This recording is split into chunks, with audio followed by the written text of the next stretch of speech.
I'm going through all of my old journals and I'm looking at all the things that I used to journal about when I was in a new age. And let me just tell you guys that law of attraction is demonic, and I'm going to tell you why.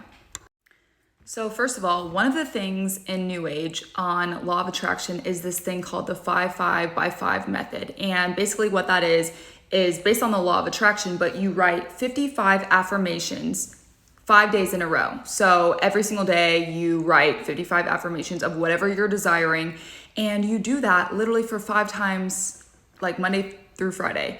And I'm going through one of my old journals and it blows my mind because obviously now I'm a Christian and I'm saved, and I'm going back and looking on what I used to journal about when I was in a new age and what I used to manifest and what I used to think positively about to desire my outcome. And one of the things that I want to tell you guys is it doesn't really work, because God is ultimately the one who decides if that thing comes to pass or if it doesn't. It doesn't have anything to do with your thoughts.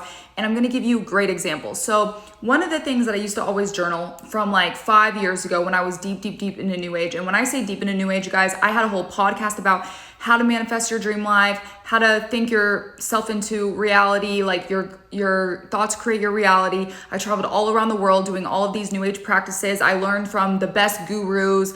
I literally did it all. I did Akashic Records, I did tarot cards, I did yoga. I literally did every single thing that you could imagine. New moon rituals, like literally all of it, okay? And one of the things that I was always trying to manifest, and let me just rewind for a second.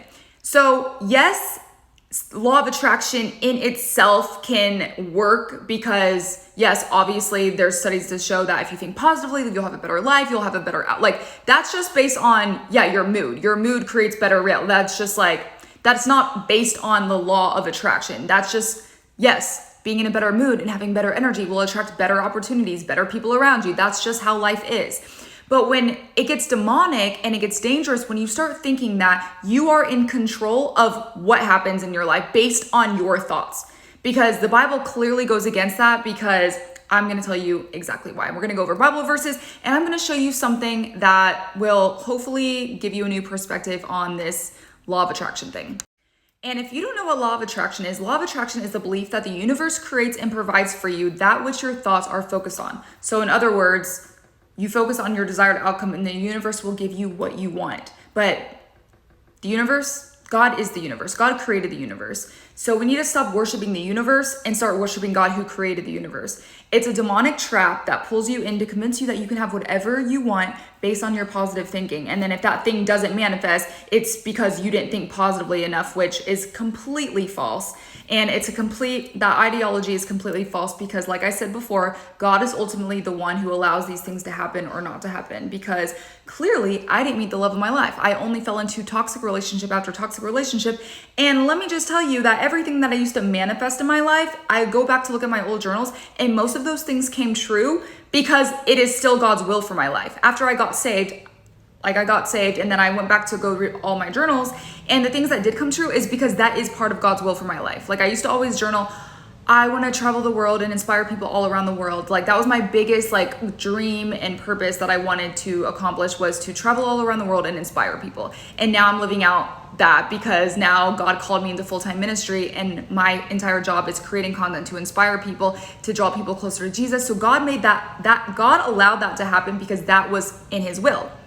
But one thing that didn't happen was something that I used to do literally every single month. Like at the beginning of the month, my biggest dream that I wanted to manifest was I'm going to meet the love of my life. And so I did this. This is back in, when did I even do this? This was like back in 2020.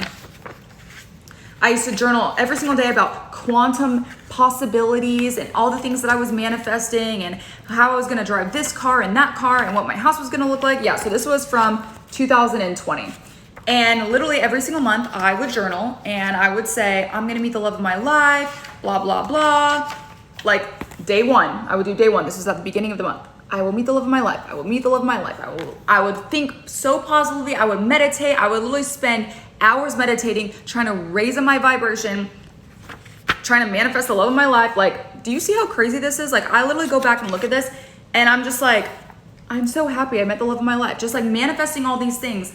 And that never came to pass because you know why? It's not because I wasn't thinking positively enough, because I was always a positive person. It was because that was not God's will for my life. And that can become so dangerous, because when you start manifesting and then you don't get the thing that you're manifesting, you start judging yourself and you're like, why am I not thinking positively enough? Or you determine that you're not in alignment, which is literally completely unbiblical, because God says that being rebellious is being disobedient, and manifesting your own reality is being disobedient to what God's will actually is for your life. And 1 Samuel 15:22-23 says, look, to obey is better than to sacrifice. To pay attention is better than the fat of rams. For rebellion is like the sin of divination, and defiance is like wickedness and idolatry. Because you have rejected the word of the Lord, he has rejected you as king. Being disobedient is a form of rebellion, and rebellion and rebelliousness is a form of witchcraft and idolatry, because you yourself are thinking yourself as God. You yourself are thinking of how you can manifest your own reality instead of following in God's plan for your life, which is witchcraft. And let me just tell you that with God, since I've been saved, and things that I pray about and things that I do according to God's will, more things have happened and come true because of God's hand in it than when I was without God and manifesting all the things that I wanted to come true. God has made all of those things that I was wanting back in my new age life that never happened has now happened because God's hand in it. God's hand is in it. Like, for example, back when I was in New Age, I was like, I'm going to write the best book. I'm going to write a book about my life. But remember, I was in New Age. So thank God, God didn't allow that book to come to pass, because I would have talked about all the things that I had manifested to make this book come to reality. But when I got saved, now I actually have a book that I wrote about how I got out of my toxic relationship, because what does God say in his word? Romans 8:28, that he will work all things together for our good and for his glory. So all the things that I was manifesting back then about the love of my life, all those people that I thought were the love of my life ended up being a narcissist or the most toxic relationship that I could not get out of. And it completely delayed all the blessings that God actually had for me. And when I said that I wanted to write a book about my life, now that I got saved, God allowed me to finally write a book about my life, because he turned everything for my good. That toxic relationship that I was manifesting that I thought was the one was actually not the one, because the devil likes to disguise himself as an angel of light. So sometimes the thing that you're manifesting could actually be the counterfeit. So we have to really be careful about that, because if we do not have God's hand in it, it's not going to be the thing that God actually has for us. You cannot claim things that are not God's will for you, bottom line.